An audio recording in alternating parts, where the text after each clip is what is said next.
Good morning students. जैसा कि अपना चैप्टर नंबर 6 चल रहा है क्लास 10 का, तो कल हमने टाइप ऑफ केमिकल रिएक्शंस पढ़ी थी। तो उसी में आगे चलते हैं। कल हम टाइप ऑफ केमिकल रिएक्शंस में एडिशन रिएक्शन, सब एडिशन, डिस्प्लेसमेंट, डिसोसिएशन, है ना, ये सब रिएक्शंस पढ़ी थी। फिर आगे हम slow reaction, fast reaction, reversible और इरिवर्सिबल रिएक्शंस। उसके बाद में लास्ट हमारे पास तो जो चला था वो था क्या, लास्ट टॉपिक हमारे पास ऑक्सीडेशन और रिडक्शन रिएक्शन था। तो कल हमने ऑक्सीडेशन और रिडक्शन तीन तरह से पढ़ लिए थे कि तीन बेसिस पे कि हाँ ऑक्सीडेशन रिडक्शन रिएक्शन कैसे कैसे होती है। तो पहला हमने पढ़ा था कि कॉम्बिनेशन ऑक्सीडेशन और reduction reaction on the basis of combination and removal of oxygen. फिर हमने पढ़ा था next oxidation reduction reaction on the basis of addition, combination and removal of hydrogen. And third type हमने पढ़ा था कल oxidation reduction reaction on the combination of and removal of the electropositive element. तो आज हमें उससे आगे पढ़ना है। आज हम उसका फोर्थ टाइप पढ़ेंगे, oxidation reduction reaction on reaction of combination of removal of electropositive elements, यानी कि कॉम्बिनेशन हो इलेक्ट्रोनेगेटिव एलिमेंट्स का या उनका रिमूवल हो, उसके बेसिस पे आज हम ये चैप्टर पढ़ने वाले हैं। तो चलिए हम आगे बढ़ते हैं और आप स्टार्ट करते हैं आज का चैप्टर।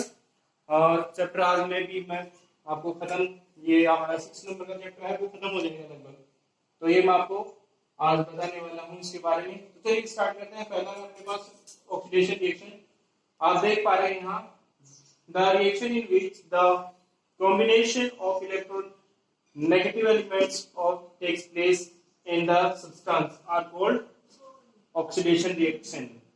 For example, NgCl2। देखिए कल हम यही रिएक्शन, मतलब कल हमने एग्जांपल पढ़ा था तो भी हमने रिडक्शन रिएक्शन में यही एग्जांपल लिया था। आज मैं ऑक्सीडेशन में भी यही एग्जांपल ले रहा हूँ। आप लोगों के दिमाग में ये क्वेश्चन जरूर आया होगा कि सर दोनों ही रिएक्शन में एक जैसा एग्जांपल कैसे हो सकता है। तो कल हम ये कह रहे थे कि Cl है, उस Cl2 है, उसको ऑक्सीडाइज कर रहा था, सॉरी उसको रिड्यूस कर रहा था। कौन रिड्यूस कर रहा था? उसको MgCl, Mg है ना, उसको रिड्यूस कर रहा था क्योंकि उस टाइम क्या हो रहा था हमारे पास Mg यानी कि 2+, हम क्या कह सकते हैं यहाँ इलेक्ट्रो पॉजिटिव एलिमेंट्स का गेन हो रहा था कल, तो ये Cl को क्या कर रहा था, रिड्यूस कर रहा था कल।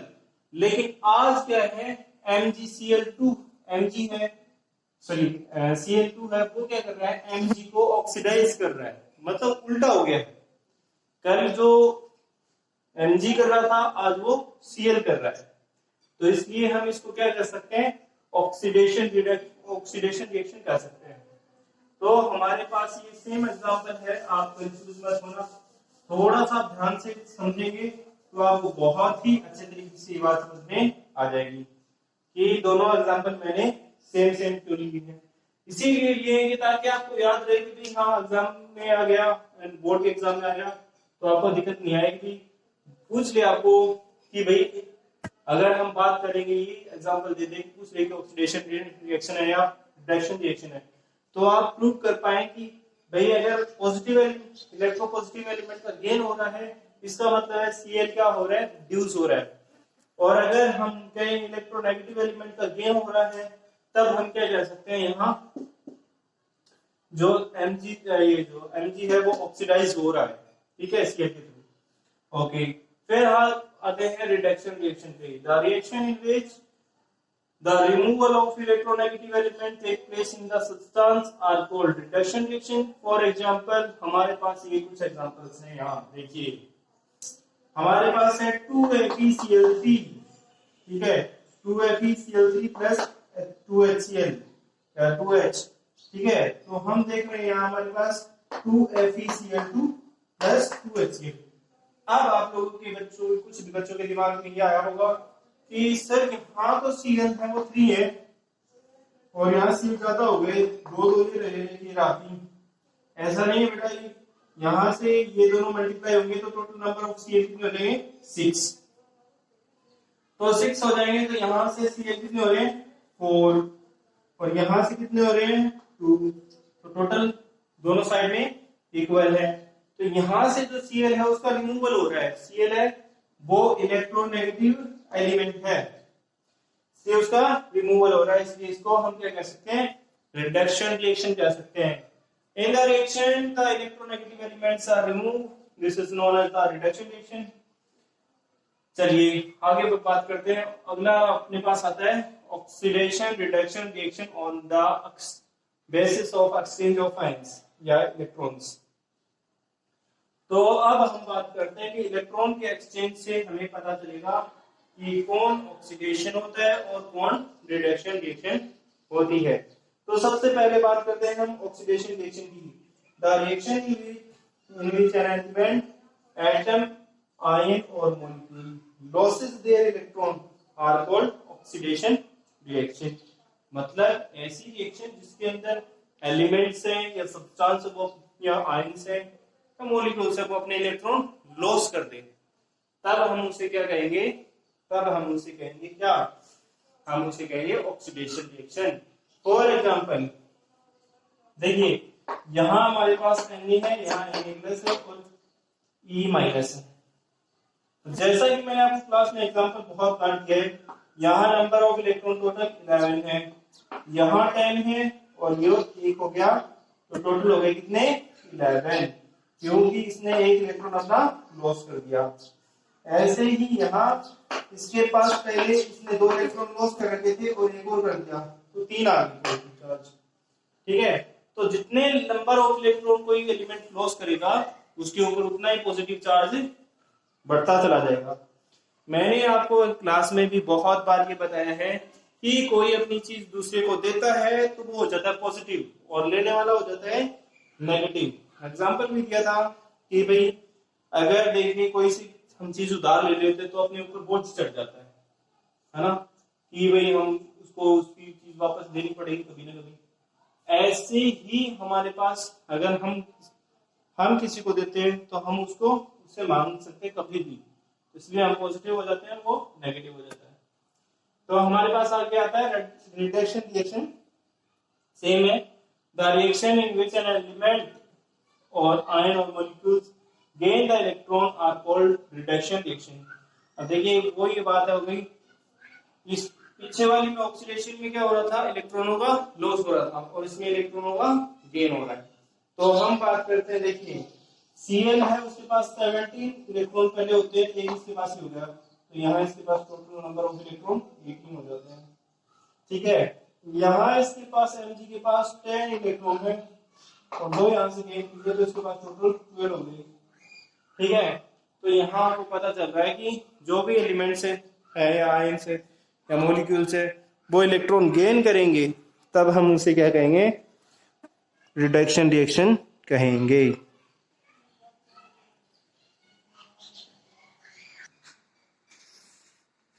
चलिए तो आगे बढ़ते हैं।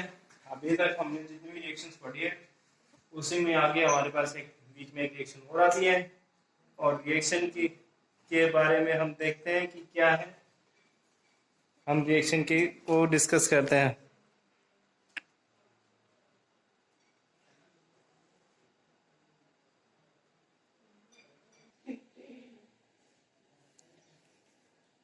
तो आगे हमारे पास आती है रिडॉक्स रिएक्शन। ठीक है, ये ऑक्सीडेशन और रिडक्शन रिएक्शन का एक पार्ट है, एक तरह से हम ये कह सकते हैं। तो चलिए हम डिस्कस करते हैं कि है क्या ये। देखिए रिएक्शन जैसे डेफिनेशन लिखी हुई, डेफिनेशन से समझते हैं ताकि हमको थोड़ा अच्छे से समझ में आ जाएगा। The reaction in which one substance is oxidise, मतलब एक तो ऑक्सीडाइज होगा और दूसरा क्या होगा, रिड्यूस, है ना। दोनों एक साइमल्टेनियसली हैपन होंगे, मतलब एक तो ऑक्सीडाइज हो सकता है और एक रिड्यूस होगा, तो साइमल्टेनियसली दोनों रिएक्शंस होंगी, तब हम उसे क्या कहेंगे, रिडॉक्स रिएक्शन। जैसे कि इसका नाम है रिडॉक्स, तभी आपको पता चल जाना चाहिए कि ये ऑक्सीडेशन और रिडक्शन का दोनों का मिक्सचर है। जैसे देखो रिडक्शन का तो क्या लिया है इसने, रेड, और ऑक्सीडेशन का क्या लिया है, ऑक्स, तो रिडॉक्स है ना। तो ये रिएक्शन है हमारे पास। अब मैं आपको बताता हूं कि भाई देखिए यहां ऑक्सीडेशन और रिडक्शन कैसे हुआ, आपको पता चल रहा है। देखिए जैसे हम कहते हैं कि भाई कहां ऑक्सीडेशन और कहां रिडक्शन, जैसा यहां लिखा हुआ ऑक्सीडेशन हुआ इसका, कैसे, क्योंकि SO4 जो है एक नेगेटिव स्पीसीज है, ठीक है। और नेगेटिव स्पीसीज है तो हम बोलते हैं कि इलेक्ट्रोनेगेटिव एलिमेंट्स का क्या हो, गेन। इलेक्ट्रोनेगेटिव एलिमेंट्स का क्या हो, गेन। तो इसमें जिंक के साथ इलेक्ट्रोनेगेटिव का गेन हुआ है यहाँ, इसीलिए हम क्या कह सकते हैं इसको, हम इसको कह सकते हैं ऑक्सीडेशन रिएक्शन। अब हम ये कहते हैं इलेक्ट्रोपॉजिटिव एलिमेंट का क्या हो, रिमूवल। तो यहाँ इलेक्ट्रोपॉजिटिव एलिमेंट का क्या हो गया, रिमूवल, ठीक है। तो इसको हम 2+, तो यहाँ हमारे पास पता चल रहा है कि ऑक्सीडेशन और रिडक्शन दोनों रिएक्शन साइमल्टेनियसली एक ही के अंदर हैपन हो रही है। इसी को हम क्या कहते हैं, क्या कहते हैं, इसे कहते हैं रिडॉक्स रिएक्शन। अब हम आगे पढ़ते हैं ऑक्सीडाइजिंग और रिड्यूसिंग एजेंट। माचिस उठा के लानी चाहिए। Okay, reducing agent, the substance lose the electrons are called reducing agent। मतलब जो इलेक्ट्रॉन अपने लॉस करेगा उसको हम रिड्यूसिंग एजेंट कहेंगे, और जो इलेक्ट्रॉनों का गेन करेगा उसको ऑक्सीडाइजिंग एजेंट कहेंगे। तो देखिए इलेक्ट्रॉनों का लॉस किसने किया, इलेक्ट्रॉनों का लॉस किसने किया, यहां इसने किया अपना इलेक्ट्रॉनों का लॉस, ठीक है। और इसने इलेक्ट्रॉनों का लॉस किया, सही है, करेक्ट है। इसीलिए हम इसको क्या कहेंगे, इसको हम कहेंगे रिड्यूसिंग एजेंट। और गेन किसने किया, इसने किया, इसलिए इसको क्या कहेंगे, ऑक्सीडाइजिंग एजेंट। तो आपको मैंने एग्जांपल भी दिए हैं, देखिए यहाँ Na+ है, इसका मतलब इसने एक इलेक्ट्रॉन डोनेट कर रखा है, और Fe+3 है, इसका मतलब यहाँ इसने 3 इलेक्ट्रॉन लॉस कर रखे हैं। इसीलिए हम इसको क्या कह सकते हैं, रिड्यूसिंग एजेंट कह सकते हैं। अब इसने एक इलेक्ट्रॉन गेन कर रखा है, इसके इस पे -1 है, इसने भी एक कर रखा है, इसके -1, इसने 2 कर रखे हैं, इसके -2, तो ये रिड्यूसिंग एजेंट। फिर हमारे पास आता है आगे जो रिएक्शन आती है वो आती है न्यूट्रलाइजेशन रिएक्शन। क्या होती है न्यूट्रलाइजेशन रिएक्शन, आपने छोटी क्लासेस में बहुत अच्छे से पढ़ा है इसको, फिर भी हम बता देते हैं। स्ट्रॉन्ग एसिड और स्ट्रॉन्ग बेस के बीच में जब भी कोई रिएक्शन होगी तो क्या होगा, सॉल्ट एंड वाटर फॉर्मेशन होगा। उस रिएक्शन को हम क्या कह सकते हैं, न्यूट्रलाइजेशन रिएक्शन कहते हैं। बहुत ही आसान है, ये एक स्ट्रॉन्ग एसिड है और ये स्ट्रॉन्ग बेस है, दोनों रिएक्ट किए तो ये हमारे पास सॉल्ट एंड वाटर बन जाते हैं, ठीक है। तो हमें इसे क्या कहते हैं, न्यूट्रलाइजेशन रिएक्शन कहते हैं। अब इस न्यूट्रलाइजेशन रिएक्शन पे कुछ बातें आती है छोटी मोटी, जो रिलेटेड टू पीएच स्केल है, वो आपको मैं आगे बताने वाला हूं, जो आपको अपनी नोटबुक में राइट डाउन करना है।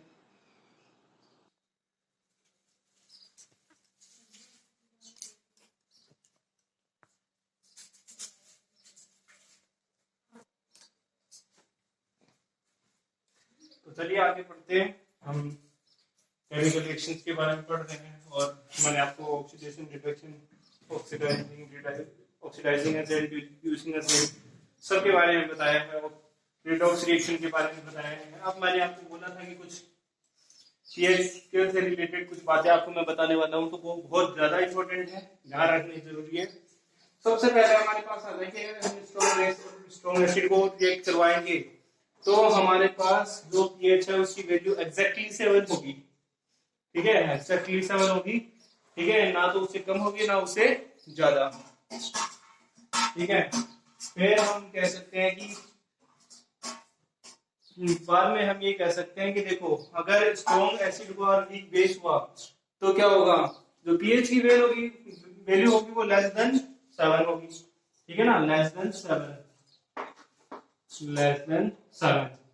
और अगर इसका उल्टा हुआ कि वीक एसिड हुआ स्ट्रॉन्ग बेस हुआ तो इसकी हो जाएगी क्या, more than 7।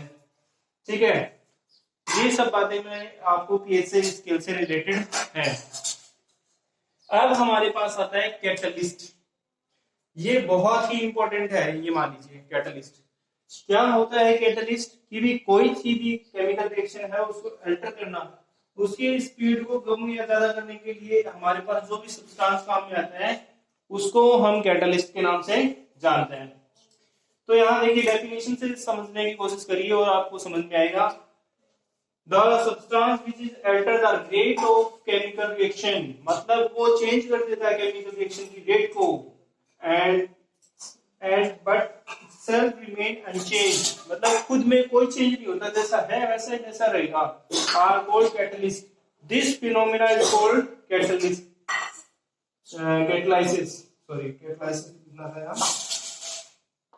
This phenomena is known as catalysis. ठीक है, देखिए अब हम कहेंगे आगे। एग्जाम्पल भी दे दिया है मैंने आप लोगों को, बहुत अच्छा था। ये पोटेशियम क्लोरेट है, इसको हमने मैग्नीज डाइऑक्साइड के प्रेजेंस में और हीट दी तो ये कैल्शियम पोटेशियम क्लोराइड और ऑक्सीजन के फॉर्म में टूट जाएगा। ठीक है, उसके फॉर्म में टूट जाएगा और हम बाद में आगे देखेंगे कि हमारे पास इसके टाइप्स आते हैं। तो मैंने बोला कि on the basis of state of catalyst, मतलब कैटलिस्ट की स्टेट, उसके बेसिस पे हम क्या कह सकते हैं कि कितने टाइप की जो हमारे पास ये कैटलिस्ट होते हैं। तो स्टेट के बेसिस पे हमारे पास दो तरह के होते हैं, एक होता है होमोजीनियस और एक होता है हेटेरोजीनियस। तो पहले मैंने यहाँ होमोजीनियस की एग्जाम जो है डेफिनेशन दी है, तो आप देख सकते हैं कि डेफिनेशन से when a catalyst, reactant और product remain in a same phase, यानी एक जैसी स्टेट में रहेंगे तो हम उसे होमोजीनियस कैटलिस्ट मतलब कैटलिस्ट को या इस प्रोसेस को तो देखिए same phase present in same physical state is known as a homogeneous catalyst and this phenomena is known as the homogeneous catalysis। देखिए ये H है, यानी homogeneous और catalysis। ठीक है, catalysis तो ये लिखा है।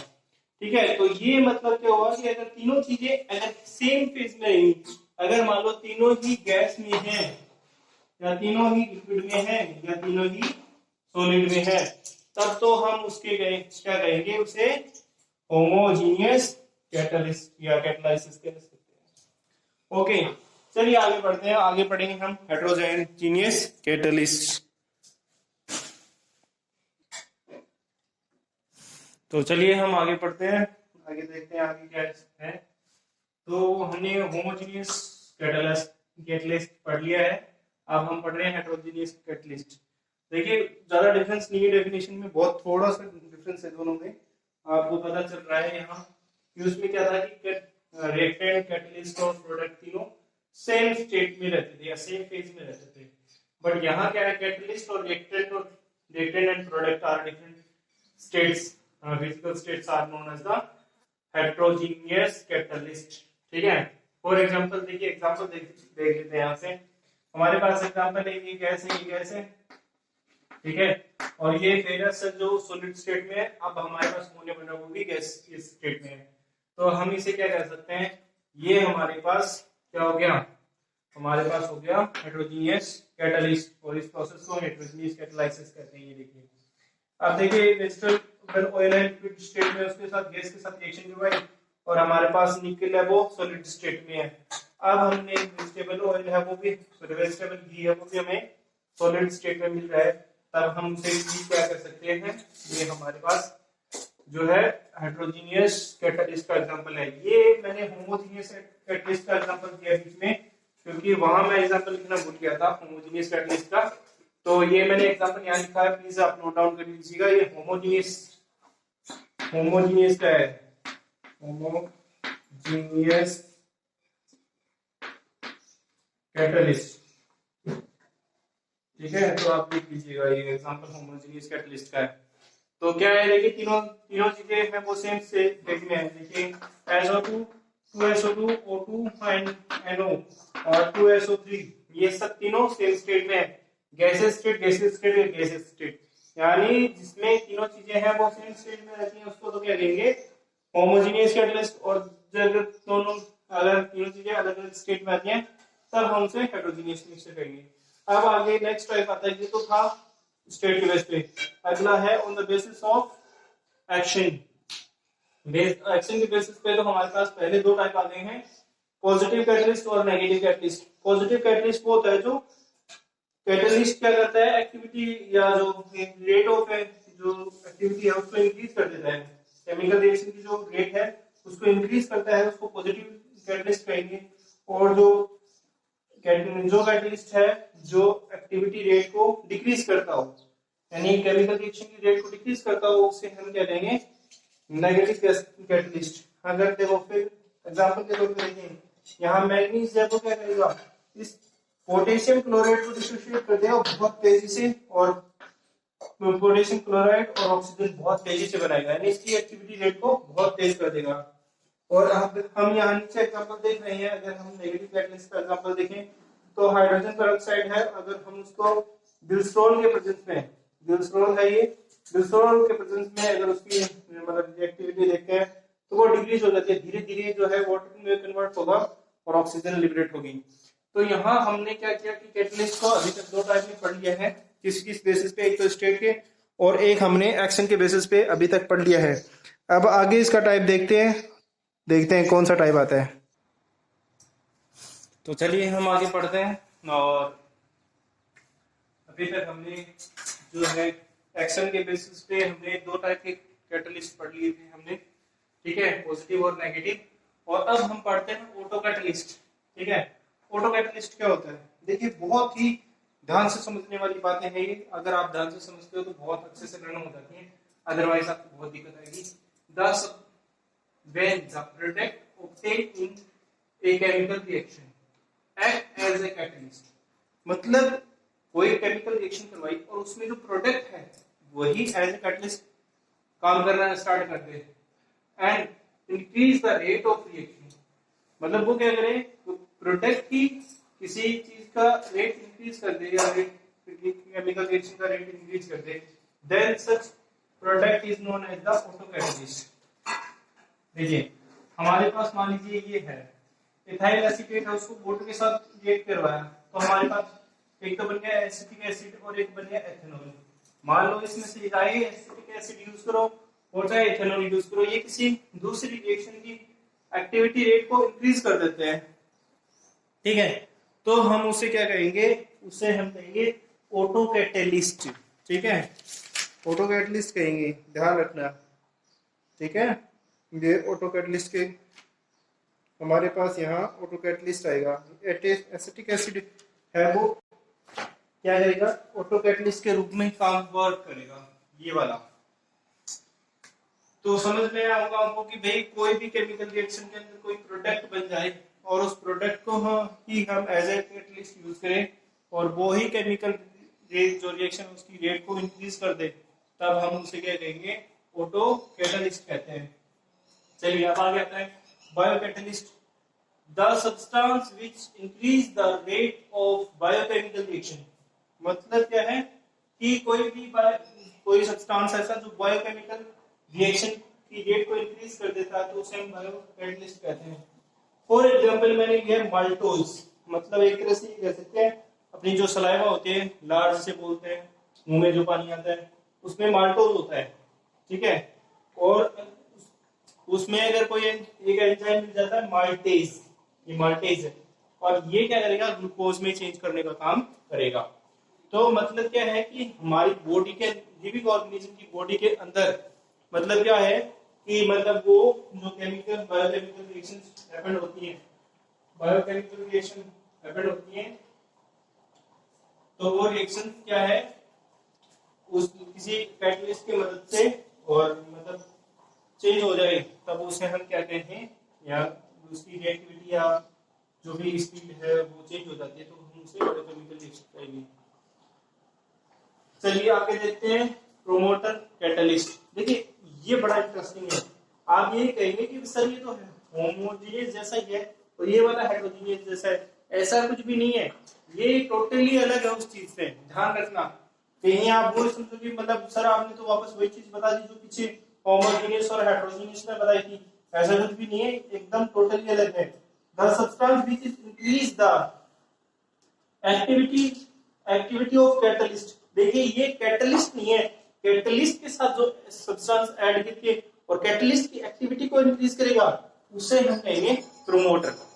ठीक है, promoter on mixing with the catalyst. देखो साफ साफ लिखा है कि कोई ऐसा सब्सटेंस जो क्या करेगा कि मतलब इंक्रीज करेगा कि एक्टिविटी रेट को ऑफ कैटलिस्ट को जब मिक्सिंग करेंगे उसको कैटलिस्ट के साथ, ऐसे कैटलिस्ट को हम क्या कहते हैं, प्रोमोटर कैटलिस्ट कहते हैं।